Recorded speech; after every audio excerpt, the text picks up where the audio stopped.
Half-Life Alyx is the culmination of nearly 15 years of work, dozens of cancelled projects, hundreds of scrapped mechanics, and the kit-bashing of content from so many unreleased titles, I would never be able to figure all of them out. That said, what's most important is the public release of Half-Life Alyx, with the story following Russell and Alex on a quest to rescue Eli, was smashed together in a little over a year. Alyx, or as it was codenamed through production, HLVR, spent most of its life telling an entirely different tale, one of political corruption, choosing the lesser of two evils, self-sacrifice, and the discovery of well-kept family secrets. And Valve hated it. What I'm about to tell you is only beginning to scratch the surface of a topic I've spent over a year researching and is only a brief summary of what I have found. This is the story of the completed, yet unreleased, and now lost, Half-Life game.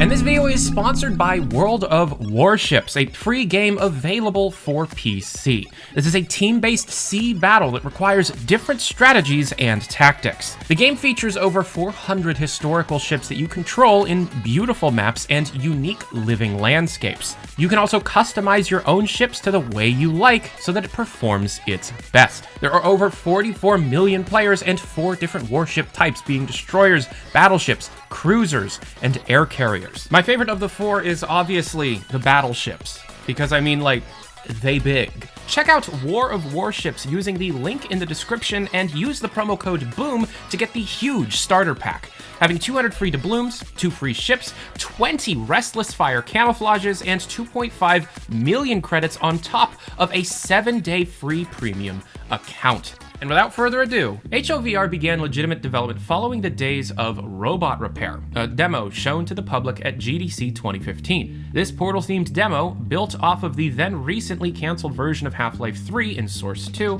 was being created in parallel with the first VR tests using the Half-Life universe. The story of these early prototypes are common, even on this channel, and described well enough in Jeff Keighley's The Final Hours of Half-Life Alyx. However, if we skip ahead to mid-2016, things become cloudy. HLVR was in full swing, however, almost no playable content was being made. Instead, the focus was on finding comfortable ways to solve first-person shooter-related problems in virtual reality. In place of real story, the development team placed recognizable faces in understandable places around test maps, while telling the player basic story-like commands to justify player actions, such as Barney meeting the player on a train, giving them a crowbar, and sending them off into a subway station. The story wasn't important yet, however, the basic level track the team was creating was almost always kept after testing. One thing was clear, however: you were Alex Vance. This remained true once Valve actually hired a full-time writer to the HLVR project. And there is a basic explanation as to what this story was attempting to do,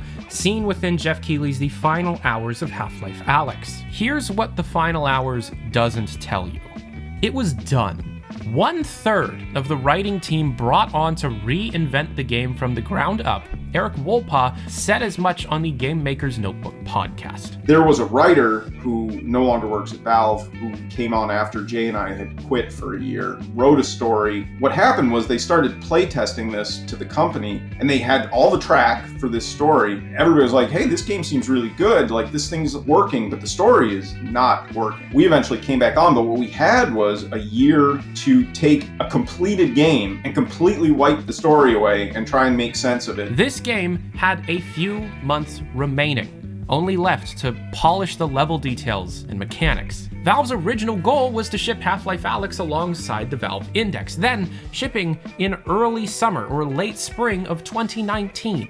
They didn't make this date, or they didn't even make their next date of the fourth quarter 2019, because Valve had to take the remaining level geometry that wasn't stripped out and reinvent the entire story being told within those spaces, ripping entire sections out, replaced with a talking voice in the player's ear to give natural enough exposition. You see, what happened was Valve had a multi-week company-wide playtest over the holiday of 2018. Everyone, friends, family, employee, regardless of team affiliation, was encouraged to play HLVR and play as much as they could.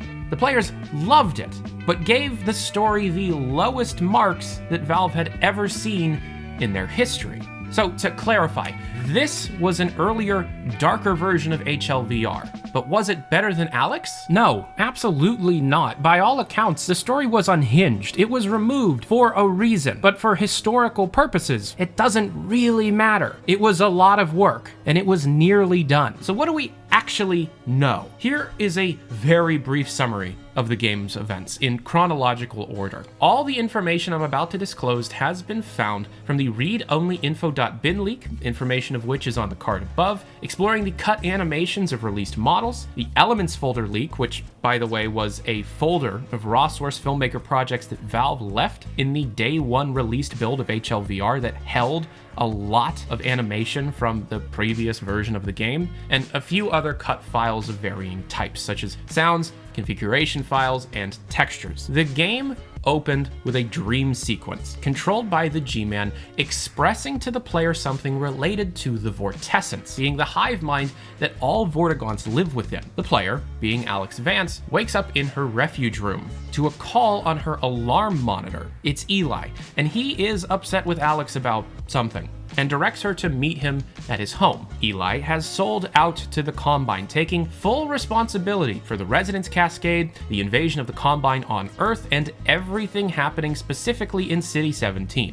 Now, because of his cooperation, he does live fairly comfortably in what was codenamed the Eli Manor. Leaving Alyx's hideout down into the streets of City 17, the player spends a significant amount of time wandering the streets, talking to citizens, entering buildings, having a massive amount of information shown to the player through interactions with humans and propaganda on TVs and Combine monitors. Upon entering Eli's house, the player walks in on a confrontation between Eli and the game's antagonist. Combine-controlled human, Han acts as the figurehead of the Combine Workers' Party, themselves a human-run organization that is responsible for the majority of the labor scene in City 17, and a group that is effectively Combine sympathizers, but they're all human. The Combine workers are their own can of worms, and we will have to leave that for another time. Han and Eli are arguing about something, and this disagreement leaves Eli visibly shaken, pushing Alyx to visit their friend in a makeshift rebel hideout found in an old fire station. The player exits from the basement of the manor and spends more time exploring another part of the city streets. Side note, in retail Half-Life Alyx, the player exits their refuge from an elevator, the lights flash, and the game actually teleports you to an entirely different section of the map, opening the doors on the laundromat. This was a clever way to cut out that entire section I just described to you. The laundromat was in the basement of Eli's house. However, the elevator flash allowed Valve to chop out a massive section of the map. And upon making it to her firehouse, Alyx meets Yosef, a prototype of Russell, who runs the rebel operation in City 17. Russell then talks a lot for a long time, interacting with different fleshed out side characters that worked for him, again, another time, and performs an autopsy on a recovered headcrab zombie. Something unknown happens, leading Alyx to flee the scene and head to an abandoned region of City 17 in an attempt to free trapped Vortigaunts. It's unknown why, but Alyx's entire early game motivation is to free Vortigaunts and rejoin them with the Vortessence. While Alyx explores the sewers and outskirts of City 17, Eli communicates with her, claiming to have tapped into the propaganda system to send her messages related to the sheer danger of traveling out past where it's guarded. These messages are frequent throughout the first half of the game, coming to a head when Eli goes off script and gets sucker punched by Han, revealing that his messages had been scripted, and the Combine were hiding something. Eli is then captured as Alyx is given her new motivation. Alyx meets many Vorts, and even an entire hideout of refugee Vorts living together. These Vorts somehow communicate to Alyx that her mother, Azian Vance, had worked together with the alien slaves, aka the Vortigaunts, at Black Mesa during the Resonance Cascade to sacrifice herself and save Alyx. It seems that the game was trying to communicate that Alyx is connected to the Vortessence. However, these details are scarce and cloudy. The game ends with Alyx confronting Han, killing her, rescuing her father, only to be interrupted by the G-Man for unknown reasons. Let me, again, make this clear. I am skipping over like 90% of what's here. The time from the dream sequence to actually getting your pistol and heading out into the outskirts is over 2 hours of scripted sequences, set pieces, character introductions, and exposition.